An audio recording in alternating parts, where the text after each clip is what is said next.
Аракты арам эмес дегендер дагы бар экен. Кээ бирөөлөр ушундай. Арак мурдатан бери ичилген, сахабалар доорунда да ичилген. Мисалы карасаң, мурдада ата бабалар ичип келген, ичсе боло берет. Эми майрам сайрамдарда, туулган күнүлөрдө ичсе болот да, койчу. Өзүңчө таква боло беречи, молдо боло бербечи деп ичкендер бар экен да. Майрам болобу, жаңы жыл деп билип алып, кээ бир нерселерди жаңы жыл деп өзүңүз алдаш болобу, кайсы учур болбосун өзүңүзгө жол издеп, арам нерсени адал кылып ала албайсыз. Чубак устаз эң жакшы мисалды берген. Кандай берген? Аракты шараптап ичсе болобу десе, атканадагы барып тезекти, баягы жаныбарлардын кыгын, богун мындайча айтканда, торт деп жесе болобу, болбойбу деген да. Кайра өзүнө суроо берип койгон. Ошол учурда түшүнсөк болот, арам нерселерди канчалык адалдаштырышка аракет кылбайлы, ал арам бойдон кала берет. Атын өзгөртсөк, заты өзгөрүп калбайт. Заты ошондой бойдон кала берет. Ал өзү деп бойдон кала берет. Коёнду канча арстан дебейли, ал коён бойдон кала берет. Атын өзгөртсөк дагы арстан дейбизби, жылан дейбизби, коён бойдон кала берет. Айтайын дегеним, атын өзгөрткөн менен зат өзгөрүп калбайт. Арак арам. Аны ташыган, саткан, жардам берген, границадан өткөзүп берген, акчасын кичине пайдасын жеген айтор бардыгы наалатка калат. Калсын дагы. Себеби аракты айынан канчалаган семьялар ажырашып атат. Канчалаган балдар жетим калып атат.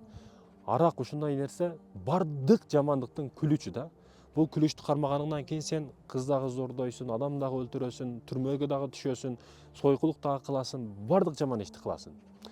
Мисалы, көп жаш жигиттер кыздарды кантип алдайт зынага, арам ишке кантип алдайт? Ошол арзыбаган алкоголдон кичине кошуп, сууга аралаштырып берип, андан кийин кызды алдап, өзүнүн кумарына пайдаланат. Бул факт, бул далил түрүндө толтура мындай нерселер. Экспертизада, жыйынтыкта айтышат ушундай болду деп. Алкогол ичирген. Айтайын деген жаш жигиттер, силер алданып калбагыла. Өз кумарыңарга бир кичинекей сууга, аппак сууга алданып калбагыла. Агыдан ичесиңби, кызылдан ичесиңби, виносунан, пивосунан ичесиңби, айтор бардыгы арам.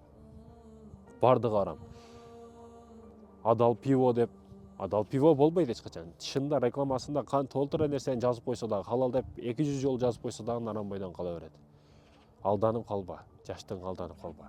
Арак арам, арам бойдон кала берет. Ага эч ким мындай эме кылып чыгарып, өкүм чыгарып, адал деп печат коюп бере албайт. Аны арам деп Аллах Таала өзү арам кылды.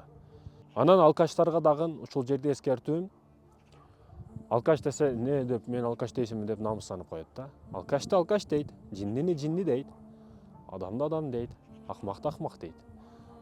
Намыстанып да коет да, алкашсың десе, мен алкаш эмесмин дегендей кылыпчы. Анда ичпе, аракка жакындаба. Кээ бирөөлөр арак ичип алып талак берип койдум дейт да. Арак ичип алып, бир алкашчы молдокейге суроо берет экен, ушинтип мен арак ичип алып, эми кайыпчылыкта, мастчылыкта ушинтип талак берип койдум, эчтеке болбойт го дейт экен да. Жүр дейт экен. Барып толтура аракты ичирет экен баягы молдокечи. Адамга ичирип туруп, эми жүр деп туруп, өтө катуу отту күйгүзүп, колуңду муртуп кой дейт экен. Жок, бул отко мен койбоймун дейт экен. Күйгүзөт мени. Азыр массың го 2 бутылканы ичтиң. Отту билдиңби эми? Отту билдиң мастчылыкта, бирок кантип талакты билген жоксуң. Кээ бир малстар бар жокту билип турат. Арак ичкен бар жокту билип турат. Бар жокту билип турса дагы мастчылыкта деп, кайыпчылыкта бардык нерсе кечирилет го деген түшүнүгү барбы айтор билбейм, калган нерсесин кыла берет да. Бул арам. Ичкениңди арам, кылып аткан ишиңди арам. Сен билип турасың. Аракты ичип туруп деле баары билип турасың го. Баягы зонаңдан чык, кайф зонаңдан чык, алданба аракка. Неге ичесиң деп бирөөдөн сураса, жеке мен сураганмын. Неге ичесиң десем, ушул ичсем бардык проблема унутуп, бир башка дүйнөгө кирип кетем, бейишке кирип кеткендей болом дейт да. Бардык көйгөй маселелер өзүнөн өзү чечилип калгандай боло берет. Ошол үчүн иче беремин.